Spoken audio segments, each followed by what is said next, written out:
திரு சுபேர், குதிரை பேரம் நடக்குது கவனிங்க அப்படின்னு எதிர்க்கட்சிகள் எல்லாரும் ஆளுநர்கிட்ட போய் மனு கொடுக்குறாங்க. இந்த பக்கம் பாஜக அரசுக்கு இணக்கமா ஆளுநருக்கு இணக்கமா தாவேக அரசு செயல்படுது அப்படின்னு திரு ஜீவா குற்றச்சாட்டு வைக்கிறார். யாருக்கு இங்க இணக்கமா இருக்கிறாப்போ? இல்ல, முதல்ல அவர் ஜீவா அவர்கள் சொன்னது போல குறைந்த வாக்கு எண்ணிக்கை சட்டமன்ற உறுப்பினர்களை வச்சுட்டு ஆட்சி அமைக்கிறது ஜனநாயகம் அப்படின்னா 96 சீட்டை வச்சு கலைஞர் ஆட்சி அமைச்சிருந்தாரு. 5 வருஷம் ஆட்சி முழுவதுமா போச்சு. 108 சீட் அவங்களுக்கு கொடுத்திருக்காங்க. கூட்டணி ஆட்சி அப்ப கூட கலைஞர் கூட்டணி ஆட்சி கொடுக்கல. 35 சீட் காங்கிரஸ். அப்ப கூட கூட்டணி சப்போர்ட் கடைசி வரையும் பண்ணாங்க. ஏன்னா அன்னைக்கு டெல்லியில அன்னைக்கு காங்கிரஸுக்கு திமுகவினுடைய தயவு தேவை இருக்கிறதுனால அந்த கிவ் அண்ட் டேக்ல அந்த ஆட்சியை கொண்டு போனாங்க. தேர்தலுக்கு முன்பே அமைஞ்ச கூட்டணி இருந்தாலுமே அதை வைத்துக் கொண்டு சுமூகமா 5 வருஷம் போச்சு. குறைவான சட்டமன்ற உறுப்பினர்களை வைத்துக் கொண்டு ஒரு ஆட்சி நடத்துறதுங்கிறது ஜனநாயக விரோதம் கிடையாது. மக்களோட தான் கொடுத்திருக்காங்க. அப்போதைய திமுக அரசு நீங்க உதாரணமா சொல்றதுனால நீங்க கூட நினைவு கூறுங்க. அப்போதைய திமுக அரசு காங்கிரஸ் தொல்லை கொடுக்கறாங்க, கூட்டணி அரசுன்னு சொல்றாங்க அப்படின்னு சொல்லி அந்த எம்எல்ஏக்களை எங்கேயாவது உடைச்சு வெளியே கொண்டு வந்ததோ, வேற கட்சிகளை வந்து எம்எல்ஏக்களை கொண்டு வந்ததோ அவங்க செய்யலாம். அன்னைக்கு காங்கிரஸ் கூட்டணி அரசுன்னு அழுத்தம் கொடுக்கும்போது திரு ராமதாஸே முன் வந்தார், நாங்க வந்துக்கிறோம் அப்படின்னு. அப்புறம் அவங்க நீங்க பாண்டிச்சேரியில் நீங்க பாத்துக்கங்க, நாங்க தமிழ்நாட்டில் பாத்துக்கிறோம். காங்கிரஸ் திமுக இடையிலே செட்டில் ஆகும். அன்னைக்கு மொத்தமாக எல்லாருமே அன்னைக்கு மத்தியில ஒரே கூட்டணியில இருந்தாங்க. அன்னைக்கு அதை நோக்கி இருந்தனால அது கிவன் டேக் அங்க முடிச்சுக்கிட்டாங்க. பெருசா இன்னைக்கு பிரச்சனை இல்லை. ஒருவேளை அன்னைக்கு பாஜக அரசாங்கம் மேல இருந்தது, 96 சீட்டு திமுக வந்திருக்கு, இந்த கூட்டணி கட்சியில வெளியே நிக்கிறாங்க. அன்னைக்கு இதே மாதிரியான ஒரு சூழ்நிலை. திரு ஜீவாசந்திர முக்கியமான டேக்அவே என்னன்னா, அதிமுக திமுக ஒன்னு சேர்றதோ இல்ல திமுக பாஜக பக்கம் நெருங்குறதோ இது எல்லாத்தையும் தாவேகா தான் புஷ் பண்ணி தள்ளுது. அந்த அதெல்லாம் செய்யுங்க, இப்படிலாம் செஞ்சாதான் நீங்க சர்வைவல் பண்ண முடியுங்கிற இடத்துக்கு நகர்த்துதா தாவேகாங்கிற. தாவேகாவினுடைய வெற்றி ஒட்டுமொத்த தமிழ்நாட்டில் இருக்கக்கூடிய எல்லா கட்சிகளையுமே வேறு திசையை நோக்கி நகர்த்தி இருக்கு. அதில் மாற்றுக்கிறது கிடையாது. யாருமே எதிர்பார்க்காத வெற்றி, யாருமே இன்னைக்கு வரைக்கும் பல கட்சிகள் ஜீரணிக்காத வெற்றி. இன்னைக்கு வரைக்கும் தாவேகாங்கிற ஒரு கட்சி ஆட்சியில் இருக்குங்கிறது நம்ப மாட்டேங்கிறாங்க. இந்த ஆட்சி அகற்றியன்னு முழுவதுமான பாக்குறாங்க. அங்க எதிர்க்கு நண்பன்கிற அந்த ரேஞ்சுக்கு இன்னைக்கு போயிட்டாங்க. இன்னைக்கு என்ன பேசுறாரு, அனிதா ராதாகிருஷ்ணன் பேசுறாரு, அதுக்கு என்ன அர்த்தம்? இன்னும் 6 மாசத்துல ஆட்சி கலைஞ்சிரும், நாங்க திருச்சி சிவா மத்திய அமைச்சர் ஆயிடுவாரு, முன்னாள் அமைச்சர் ஸ்டாலின் அவர்கள் முதலமைச்சர் ஆயிடுவாரு, கட்சியை உதயநிதி ஸ்டாலின் வழி நடத்துவார்னா அப்ப ஏதோ ஒரு திட்டம் இந்த ஆட்சியை கலைப்பதற்காக ஒட்டுமொத்தமா எல்லா கட்சியும் போடுறாங்க. என்ன நடந்துச்சு தமிழ்நாட்டில்? அதிமுக இருந்து ஒருவேளை எம்எல்ஏக்கள் இந்த அளவுக்கு ராஜினாமா பண்ணி தாவேக பக்கம் போகாம இருந்திருந்தா அதிமுக திமுக தலைவர்கள் இப்படி பேசியிருக்க மாட்டாங்களோ? இல்ல, இந்த வெற்றியை ஒட்டுமொத்தமா யாரும் ஒன்றும் ஏத்துக்கல. ஒருவேளை எடப்பாடி பழனிசாமி அவர்கள்ட்ட விஜய் அவர்கள் நேரடியாக ஒரு ஆதரவு கேட்டு அதிமுக முழுமையான அதிமுக ஆதரவு கொடுத்திருந்தா இந்த பிரச்சனை வந்திருக்காது. ஒருவேளை இப்ப எடப்பாடி பழனிசாமி துணை முதலமைச்சர் தான் இருந்து வேணாம்னு சொல்லிட போறாரா? நீங்க துணை முதலமைச்சர் இருந்துங்க அவரோட விருப்பம் சார்ந்தது இல்லை. இல்ல சொல்லி இருந்தா சொல்றேன், வேணாம்னு சொல்லியிருக்க மாட்டார். ஏன்னா அதிமுக அந்த மாதிரியான வரலாறு பார்த்துப்போம். முதலமைச்சர் இருக்கும், திடீர்னு துணை முதலமைச்சர் ஆயிடுவார். அதெல்லாம் நடக்கும். இப்ப அந்த மாதிரி ஒரு சூழ்நிலை நடந்தா பாக்க இப்ப என்னன்னா அவங்க வேணான்னு ஒரு முடிவு பண்றாரு. அதனால அந்த ரிசைன் பண்ணிட்டு பூரா இந்த பக்கம் அவங்க நீங்க வேண்டான்னு சொன்னா நம்ம உங்க கட்சி எம்எல்ஏக்களை உடைப்போம் அப்படி இல்ல உடைப்போம்ங்கிறதுல இன்னைக்கு ஏன் திமுக எம்எல்ஏக்கள் யாரும் இங்க போல ரிசைன் பண்ணிட்டு போல? இன்னும் 6 எம்எல்ஏ 7 எம்எல்ஏ அதிமுக எம்எல்ஏக்கள் போறாங்கல்ல. ஒருத்தராக போயிருக்காரு திமுக எம்எல்ஏ ரிசைன் பண்ணிட்டு, முன்னாள் எம்எல்ஏ போறாங்க. ஏன் போல? அப்ப அந்த திமுகவில் அவர்களுக்கு ஒரு நம்பிக்கை இருக்கு. இந்த தேர்தலை விட்டு அடுத்த தேர்தலில் பிடிச்சிருவோம், தலைமை மீது ஒரு நம்பிக்கை இருக்கு, கட்சியினுடைய கட்டமைப்பு மீது நம்பிக்கை இருக்கு. அதிமுகவில் அந்த நம்பிக்கை இல்ல, தொடர் தோல்வி. எடப்பாடி பழனிசாமி அவர்கள் தமிழ்நாட்டினுடைய அதிமுகவினுடைய தலைமைக்கு வந்ததுக்கு பிறகு உள்ளாட்சி தேர்தல், நாடாளுமன்ற தேர்தல், சட்டமன்ற தேர்தல் தொடர்ந்து தோல்வி. அப்ப தோல்வியை அவர்களால் தாங்க முடியல. அவர்கள் அரசியல் எதிர்காலம் அங்க இல்லைன்னு நினைக்கிறாங்க அதிமுகவில். அப்ப ஒட்டுமொத்தமாக வேற ஒரு இயக்கத்துக்கு போகணும்னு நினைக்கிறாங்க. அப்ப அவர்கள் திமுகவுக்கு போக முடியாது. திமுக எதிர்ப்பை மட்டுமே பேசி வளர்ந்த இயக்கம் அதிமுக. அப்ப எடப்பாடி பழனிசாமியால் வீழ்த்த முடியாத திமுகவை தாவேகாங்கிற ஒரு புதிய கட்சி வீழ்த்திருக்கு. அப்ப ஆட்டோமேட்டிக்கா அவங்க அந்த பக்கம் ஷிஃப்ட் ஆகுறாங்க. இதுல எங்க குதிரை பேர வந்துச்சு? இதுல தீர்மானிக்க போறது யாருன்னா மக்கள் தான்.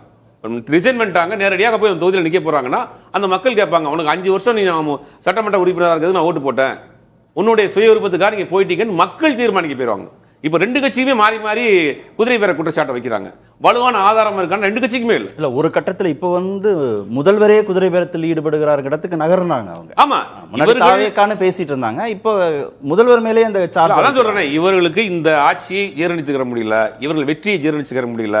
என்ன செய்யலாம்? அதிமுக திமுக சேர்ந்துடலாமா? பாஜக உதவி கேட்கலாமா? பாஜக உதவி நாடி இந்த ஆட்சியை கலைச்சிடலாமா? திருப்பி தேர்தலை சந்திச்சிடலாமா? எல்லா விதமான திட்டங்களையும் பேசிட்டு இந்த பெர்செப்ஷன்ஸ் எல்லாமே எங்கேருந்து வருதுன்னா, தாவேகாவுடைய தேர்தல் கால அணுகுமுறை இருக்குல்ல, அவங்களுடைய பேச்சு இருக்குல்ல, அவங்க தூய சக்தின்னு கிளைம் பண்ணது, நம்பிக்கை வாக்கெடுப்பு நடப்பதற்கு முன்பாக திரு சி வி சண்முகத்தை போய் முதல்வர் திரு விஜய் பார்த்தது, செந்தில் பாலாஜியோடைய இணைப்பு பற்றி திமுக மீது கடுமையான விமர்சனங்களை வச்சுட்டு திரு விஜயபாஸ்கர்களை வந்து கட்சியில சேர்த்தது. அதாவது தேர்தலுக்கு முன்பு அவங்க பேசினதும் கிளைம் பண்ணிக்கிட்டதும் தேர்தலுக்கு பிறகான அவங்களுடைய அணுகுமுறை நடவடிக்கைகள் இருந்த முரண்பாடுகள் இருக்குல்ல, அதுதான் நீங்க எதிர்கட்சிகளுடைய விமர்சனங்களை தள்ளி வச்சுட்டு ஒரு பத்திரிகையாளராக அணுகி இந்த விமர்சனங்களை இல்ல அது தவறான விஷயம் தான். இவர்கள் வந்து ஒட்டுமொத்தமா முழுமையான அதிமுகவோட ஆதரவு கேட்டு ஆட்சி அமைச்சிருந்திருக்கலாம். அதுல ஒரு பிரிவாக பிரிந்து நின்று இருக்கவங்க போய் நேரடியாக முதலமைச்சரே போய் கேட்டது வந்து அது ஒரு இந்த சர்ச்சைகளுக்கு முதல்ல ஸ்டார்டிங் பாயிண்டே அதுதான். அதை அவர்கள் முழுவதுமா தவிர்த்திருக்கணும். ஒருவேளை நீங்க உங்களுக்கு அந்த மாதிரியான அந்த ஒரு பிரிவா கூப்பிடணும்னு நினைச்சிருந்தீங்கன்னா நீங்க எடப்பாடி பழனிசாமி அவர்கள்ட்ட போயிட்டு அதிமுக முழுவதுமான அதிமுக கூப்பிட்டுருக்கணும். ஆனா அவர்கள் அதுல வந்து விருப்பம் இல்லை, ஏதோ ஒரு காரணம் விருப்பம் இல்லைன்றாங்க. அப்ப அது வந்து ஒரு இத்தனை பிரச்சனைக்கு காரணமே இந்த குதிரை பேரத்துக்கான காரணம்ங்கிறது அதான் அங்கதான் ஆரம்பிக்குது. விஜய் திரு சி வி சண்முகம் சந்திச்சிக்க கூடாது. ஏன்னா ஆல்ரெடி உங்களுக்கு தான் ஆதரவு கொடுத்துட்டாங்களே. அந்த கூட்டணியில் ஏதேனும் பிரச்சனை ஏற்பட்டிருந்தா நீங்க அடுத்த முடிவு எடுத்திருக்கலாம். ஏதோ அந்த நேரத்தில் ஒரு அவசர கதியில் ஒரு சில முயற்சி எடுத்திருக்காங்க. அங்கதான் பிரச்சனையே ஸ்டார்ட் ஆகுது. அதை வைத்து தான் நீங்க தொடர்ந்து சொல்றாங்க இதை அவன் செஞ்சிருக்க கூடாதுங்கிறதா என்னுடைய கருத்தும். ஆனா இதை வைத்துக் கொண்டு இந்த ஆட்சியை கலைச்சிடணும். போற இடத்துல எல்லாம் முன்னாள் முதலமைச்சர் பேசுறாரு, இந்த ஆட்சி 3 மாசம் தான், கல்யாண வீட்டில் போனா பேசுறாரு, காது குத்து வீட்டில் போனா பேசுறாரு. ஏன் நீண்ட நாட்கள் எதிர்கட்சியா இருந்தக்கூடிய திமுக இவர்களிடம் கொஞ்ச நாள் கூட அந்த எதிர்கட்சியா இருக்கிறதுக்கு ஏன் மனசு வரல? அப்ப புதியவர்கள், இளைஞர்கள், ஒரு படித்தவர்கள், ஒரு எளிய பின்படத்துல வந்துருக்கிறாங்க.